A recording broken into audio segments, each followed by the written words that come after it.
செய்திகள். வாடகை வாகனங்களை தடை செய்ய கோரி புதுவையில் ஆட்டோக்கள் ஸ்ட்ரைக். தொழிலாளர்கள் சீருடையுடன் ஊர்வலம். காரைக்கால் கோவில் மோசடி விவகாரத்தில் சிபிஐ விசாரணைக்கு கவர்னர் உத்தரவிட வேண்டும் என அதிமுக மாநில செயலாளர் அன்பழகன் வலியுறுத்தியுள்ளார். செவாலியே சிவாஜி கணேசன் பிறந்த நாளையொட்டி அவரது சிலைக்கு முதலமைச்சர் ரங்கசாமி, சபாநாயகர், அமைச்சர்கள் மாலை அணிவித்து மரியாதை செலுத்தினார்கள்.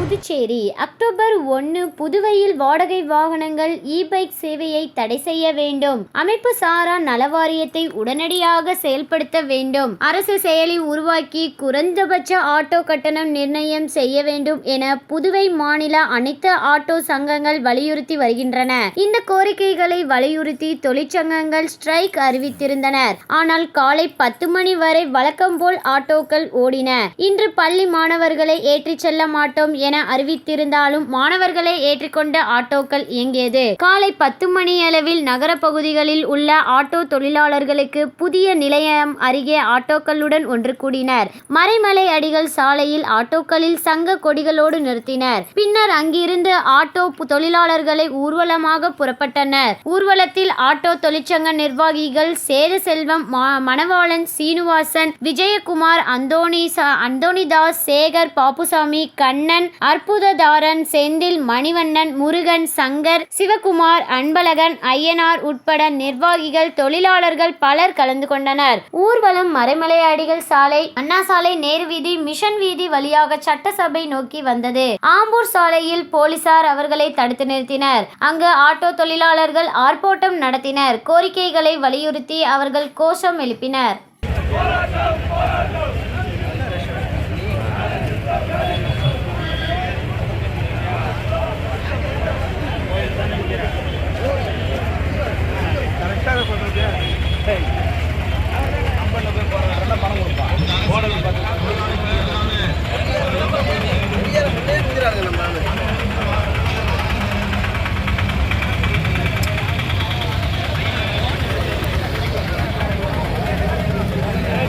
புதுச்சேரி அதிமுக தலைமை அலுவலகத்தில் செய்தியாளர்களை சந்தித்த மாநில செயலாளர் அன்பழகன், ஆட்சியாளர்கள், அரசியல் பின்புலம் உள்ளவர்கள், அதிகாரிகள், ரியல் எஸ்டேட் அதிபர்கள் கூட்டு சதியால் காரைக்கால் பார்வதீஸ்வரர் கோவில் நிலம் ஆக்கிரமிப்பு செய்யப்பட்டுள்ளது என்றும் இது தொடர்பாக சிபிஐ விசாரணைக்கு துணைநிலை ஆளுநர் உத்தரவிட வேண்டும் என கூறினார். வக்ஃப் போர்டு சம்பந்தமாக நாடாளுமன்றத்தில் மத்திய அரசு சில திருத்தங்களை கொண்டு வந்ததற்கு அதிமுக எதிர்ப்பு தெரிவித்தது.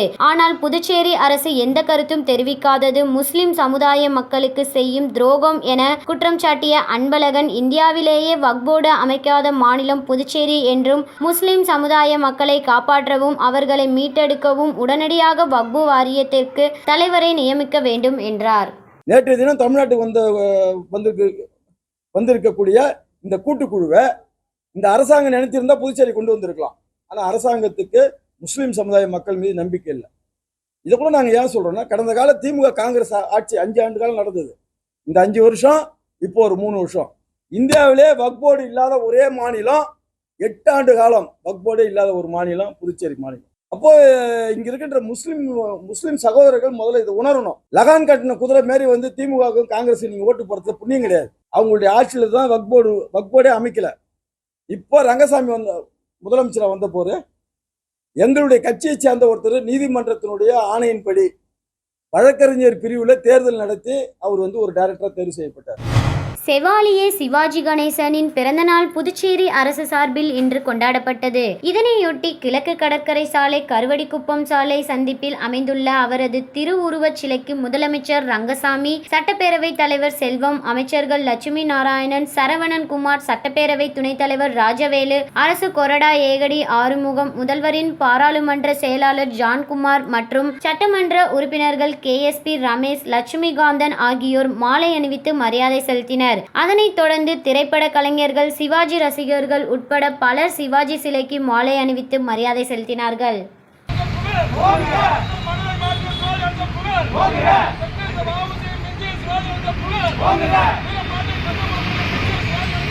பாகூரை சேர்ந்தவர் ஷர்மிளா. இவரை மர்ம நபர்கள் டெலிகிராம் செயலில் தொடர்பு கொண்டு வீட்டில் இருந்தபடியே பகுதி நேர வேலையில் அதிகம் சம்பாதிக்கலாம் என்றானாராம். அதன்படி பலமுறை ஷர்மிளா குறிப்பிட்ட செயலி மூலம் ரூபாய் 40 லட்சம் வரை முதலீடு செய்ததாக தெரிகிறது.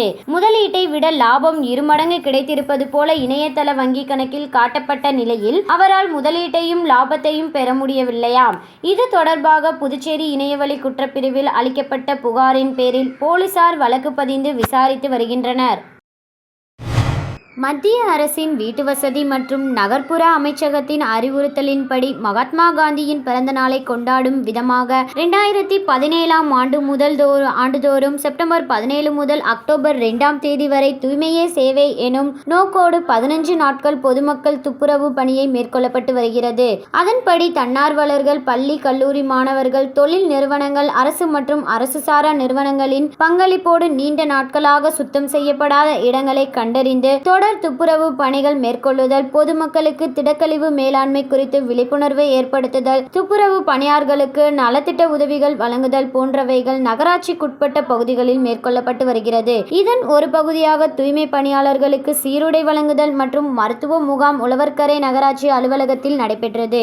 நிகழ்ச்சியில் புதுச்சேரி முதலமைச்சர் ரங்கசாமி கலந்து கொண்டு மருத்துவ முகாமை துவங்கி வைத்து தூய்மை பணியாளர்களுக்கு சீருடைகளை வழங்கினார். இந்நிகழ்ச்சியில் உழவர்கரை தொகுதி சட்டமன்ற உறுப்பினர் சிவசங்கரன் எம்எல்ஏ அவர்கள், உள்ளாட்சித்துறை இயக்குனர் சக்திவேல், சுகாதாரம் குடும்ப நலவழித்துறை இயக்குனர் டாக்டர் செவ்வேல் மற்றும் உழவர்கரை நகராட்சி ஆணையர் சுரேஷ்ராஜ் ஆகியோர் இந்நிகழ்ச்சியில் கலந்து கொண்டனர். இந்நிகழ்ச்சியில் உழவர்கரை நகராட்சி ஊழியர்கள் மற்றும் ஸ்வச்சதா கார்ப்பரேஷன் தூய்மை பணியாளர்கள் பங்கு பெற்று பயனடைந்தனர்.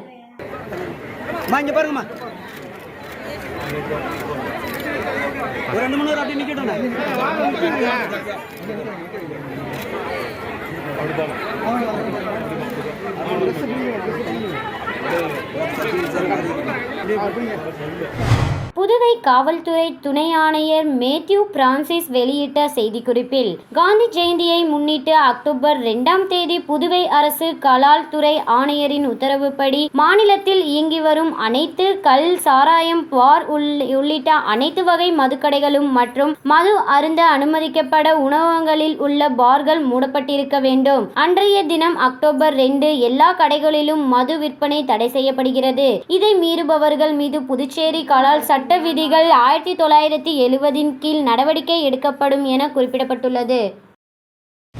பாகூரில் அரசு ஆரம்ப சுகாதார நிலையம் உள்ளது.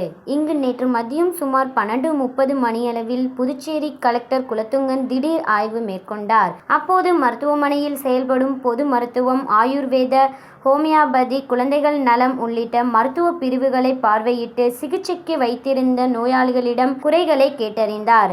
மேலும் மருத்துவமனையில் போதிய செவிலியர்கள் பணியில் உள்ளார்களா, மருந்து இருப்பு அறை, மருந்தகம், டெங்கு மற்றும் சிக்கன் குனியா கட்டுப்படுத்த மேற்கொள்ளப்பட்ட நடவடிக்கைகள் குறித்த விவரங்களையும் கேட்டறிந்தார். ஆய்வின் போது சப் கலெக்டர் சோமசேகர், அப்பாராவ் கொட்டாறு தலைமை மருத்துவர் ஆனந்தவேலு உடனிருந்தார். இந்திய சக்கர நாற்காலி கூடைப்பந்து கூட்டமைப்பு சார்பில் மாற்றுத்திறனாளிகளுக்கான 8வது தேசிய கூடைப்பந்து போட்டிகள் மத்திய பிரதேசத்தின் குவாலியர் நகரில் வரும் அக்டோபர் 5 முதல் 8ஆம் தேதி வரை நடைபெற உள்ளன. இப்போட்டியில் பெண்கள் பிரிவில் பங்கேற்பதற்கு புதுச்சேரியிலிருந்து 10 மாற்றுத்திறனாளி வீராங்கனைகள் தேர்வாகியுள்ளனர். அவர்கள் புதுச்சேரி சக்கர நாற்காலி கூடைப்பந்து சங்கத்தின் பொதுச் செயலாளர் சிவகுமார் தலைமையில் குவாலியர் செல்ல உள்ளனர். இந்நிலையில் மத்திய பிரதேசம் செல்ல உள்ள வீராங்கனைகள் உள்ளிட்டோருக்கான பயண செலவை புதுவை முதல்வர் ரங்கசாமி முதல்வர் நிவாரண நிதியிலிருந்து தருவதாக தெரிவித்தார்.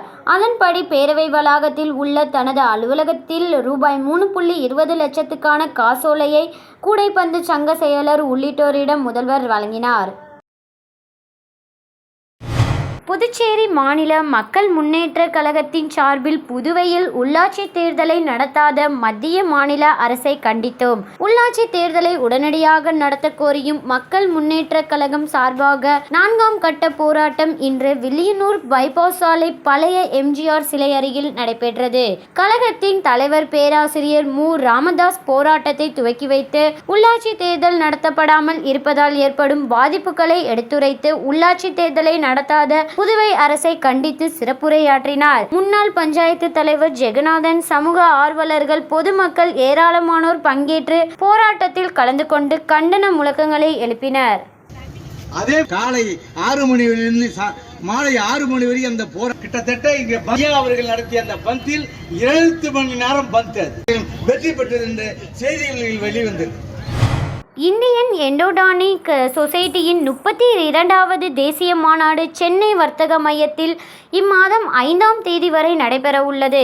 அதன் ஒரு பகுதியாக இலவச கருத்தரங்கம் இன்று புதுச்சேரி மகாத்மா காந்தி முதுநிலை பல் மருத்துவக் கல்லூரியில் நடைபெற்றது. பல்வேறு நோய் சிகிச்சை துறையால் ஏற்பாடு செய்யப்பட்ட இந்த கருத்தரங்கை மகாத்மா காந்தி மருத்துவக் கல்லூரியில் சேர்மன் புதுவை மாநில முதல்வருமான ரங்கசாமி ஆசியோடு தொடங்கியது. கருத்தரங்கிற்கு கல்லூரி முதல்வர் கென்னடி பாபு தலைமை தாங்க வேர்நோய் சிகிச்சை துறையின் தலைவர் பேராசிரியர் பிரகாஷ் போர்தாகூர் வரவேற்க பேராசிரியர் சுவாதிகா விருந்தினர்களை கௌரவித்தார். இதில் நாட்டின் பல்வேறு பகுதிகளிலிருந்து 200க்கும் மேற்பட்ட முதுநிலை பேராசிரியர்கள், முதுநிலை மாணவர்கள் மற்றும் மருத்துவர்கள் பங்கேற்றனர். இந்தியன் எண்டோடான்டிக் சொசைட்டியின் சார்பில் வேணி அசோக் கலந்து கொண்டு சிறப்பித்தார். இந்த நிகழ்வில் மோகன் புவனேஸ்வரன் சிறப்பு விருந்தினராக கலந்து கொண்டு வேர் சிகிச்சை செய்த பற்களின் வலிமை அதிகரிக்கும் வழிமுறைகளை மாணவர்களுக்கு விரைவாக செய்முறையோடு எடுத்து கூறினார். இந்த நிகழ்வில் பேராசிரியர் கணேசன் நன்றி உரையாற்றினார். வேர் சிகிச்சை குறித்து நேரடி செய்முறையில் மாணவர்களுக்கு விளக்கி கூறப்பட்டது. தொடர்ந்து செயல்முறை பயிற்சியும் அளிக்கப்பட்டது. ஜீவானந்தம் அரசு மேல்நிலைப்பள்ளியில் அறிவியல் கண்காட்சி இன்று நடைபெற்றது. இக்கண்காட்சியை உருளையன்பேட்டை காவல்துறை ஆய்வாளர் திரு கிட்லா சத்யநாராயணன் அவர்கள் தொடங்கி வைத்து மாணவர்கள் உருவாக்கிய அறிவியல் படைப்புகளை பார்வையிட்டார். பள்ளி கல்வித்துறையின் இணை இயக்குனர் திருமதி விஜி சிவகாமி அவர்கள் சிறப்பு விருந்தினராக கலந்து கொண்டு மாணவர்களின் அறிவியல் படைப்புகளை பாராட்டினார். மேலும் பள்ளியின் துணை முதல்வர் திரு எஸ் ராமச்சந்திரன் மற்றும் தலைமை ஆசிரியர் திரு க பாரி அவர்கள் முன்னிலை வகித்தனர். மாணவர்கள் அனைவரும் நிலையான எதிர்காலத்திற்கான அறிவியல் மற்றும் தொழில்நுட்பம் என்ற தலைப்பில் படைப்புகளை உருவாக்கி இருந்தனர். மேல்நிலை மற்றும் உயர்நிலை பள்ளி அளவில் 200க்கும் மேற்பட்ட படைப்புகள் காட்சிப்படுத்தப்பட்டன. இவற்றில் சிறந்த படைப்புகள் நடுவர்களால் தேர்வு செய்யப்பட்டது. இக்கண்காட்சியை 1000க்கும் மேற்பட்ட மாணவர்கள் மற்றும் பொதுமக்கள் பார்வையிட்டனர். இவ்விழாவிற்கான அனைத்து ஏற்பாடுகளையும் பள்ளியின் இருபால் ஆசிரியர் பெருமக்களும் செய்திருந்தனர். ஊசூடு தொகுதிக்குட்பட்ட கூடப்பாக்கம் தனியார் மண்டபத்தில் இடஒதுக்கீடு மறுக்கப்பட்ட பட்டியல் இன மக்களின் சார்பில் ஆலோசனை கூட்டமானது கூடப்பாக்கம் என்ஆர் சுகாதார தலைமையிலும் தலைவர் வீரமணி முன்னிலையிலும் நடைபெற்றது. கூட்டத்தில் கூடப்பாக்கம் மற்றும் சுற்றுவட்டார பகுதிகளில் இருந்து சுமார் 200க்கும் மேற்பட்ட பொதுமக்கள் கலந்து கொண்டனர். இதில் மொத்த பட்டியலில் ஜாதி மக்கள் தொகையில் சுமார் 1,40,000 பேர் கடந்த 40 ஆண்டுகளுக்கு மேலாக வசித்து இடஒதுக்கீடு மறுக்கப்பட்ட புதுச்சேரி அரசு கைவிட வேண்டும். 16%த்தில் 7% இருக்கும் குடிபெயர்ந்த பட்டியல் மக்களுக்கு கல்வி மற்றும் வேலைவாய்ப்பு வழங்கிட வேண்டும். ஒவ்வொரு தொகுதிகளிலும் 4500 வாக்காளர்கள் இருக்கும் குடிபெயர்ந்த பட்டியல் மக்களுக்கு இடஒதுக்கீடு வழங்கிட வேண்டும் போன்ற பல்வேறு கோரிக்கைகளை முன்வைத்து இந்த ஆலோசனை கூட்டமானது நடைபெற்றது.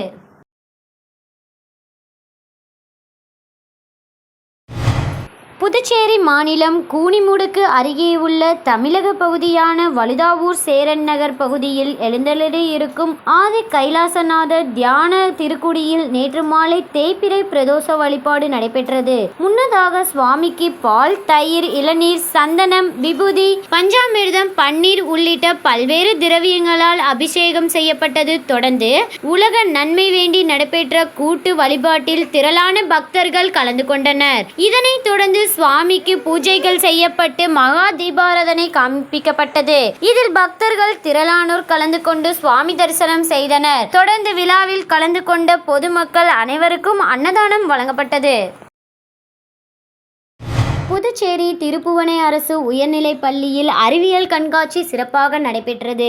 பள்ளியின் தலைமை ஆசிரியர் சரவணன் தலைமையில் நடைபெற்ற நிகழ்ச்சியில் திருப்புவனை காவல் நிலைய உதவி ஆய்வாளர் இளங்கோ முன்னிலை வகித்தார். விழாவில் சிறப்பு விருந்தினராக அறிவியல் தொகுதி சட்டமன்ற உறுப்பினர் அங்காளன் துவக்கி வைத்து மாணவர்களின் அறிவியல் படைப்புகளை பார்வையிட்டு பாராட்டினார். கண்காட்சியில் மாணவர்களின் 200க்கும் மேற்பட்ட அறிவியல் படைப்புகள் இடம்பெற்றன. அறிவியல் ஆசிரியர்கள் காயத்ரி, சண்முக பிரியா மற்றும் அனைத்து ஆசிரியர்களின் மேற்பார்வையில் அறிவியல் படைப்புகள் இடம்பெற்றன.